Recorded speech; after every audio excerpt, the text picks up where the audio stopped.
So I was just assaulted. I was laying here on my bed, like I was doing, just looking online, nothing inappropriate, I promise.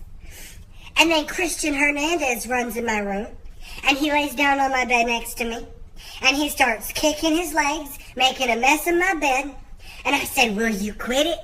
And you know what he does? He keeps on going. So I kind of pushed him a little, and he kept going.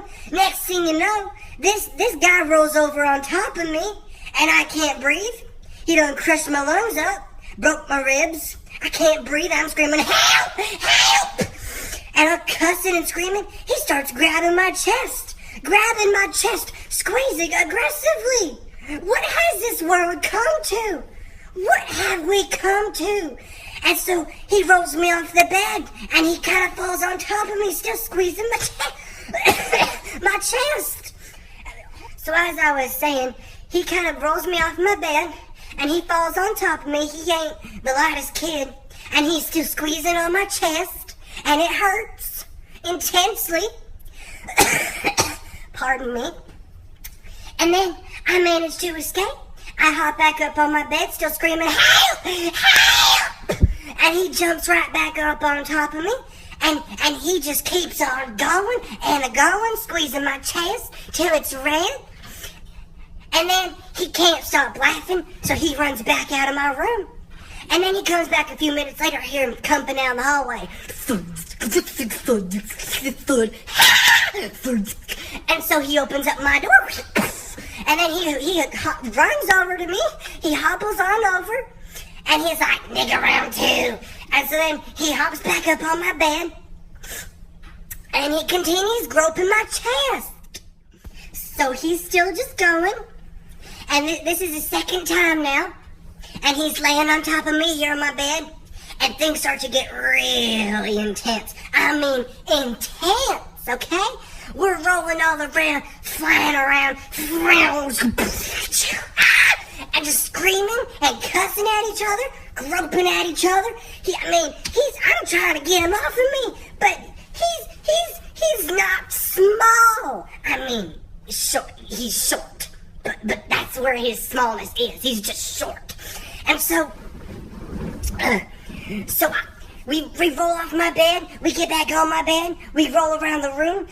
I'm like, Siri, hey Siri, call Mr. Lawless saying, help!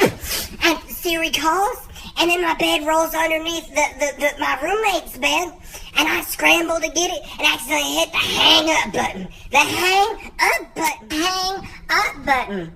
And then, so then Christian, he runs out of my room. He's like, I'll get you later, nigga. And so I'm like, okay, so he flies out the room. Okay? And so then I fly out of here, straight to the house parents. I'm like saying, help, where were you? And so they're like, well, you didn't hear anything going on. I was like, what? I was screaming, my throat is dry and raspy, okay? Raspy. And so then I'm sitting on the floor hiding behind the chair, and Christian's new roommate, his accomplice, Kenny Hose, is like, I see you behind that chair. And I'm like, oh no, he gonna get me too. So I run up out of that room, I'm like, don't touch me! And I run back to my room, all hesitant and scared, checking all the closets to make sure Christian ain't in there. So I'm throwing open all the closet doors, and then I get a text message from Christian Hernandez, and it says, I'll catch you later. And I'm like, oh no, he gonna get me again while I'm sleeping. He gonna come up in here, and he's gonna violate me in my sleep while I'm dreaming of pleasant things like banana splits and unicorns hopping on clouds and kittens and rainbows and glow sticks and partying. And then I check open in the bathroom, and he ain't in there. I'm like, oh no, he's somewhere. And then I'm over by the door. And it kind of opens, and I run on my shit, and it's my house parent. He's like, you don't need to cuss just because I knock on the door. And I'm like, I'm so sorry, but you need to hear all this. So I explained to him what's going on, and he's like, well, I'll have a serious talk with him. And that's my adventure for the day. Thanks for watching.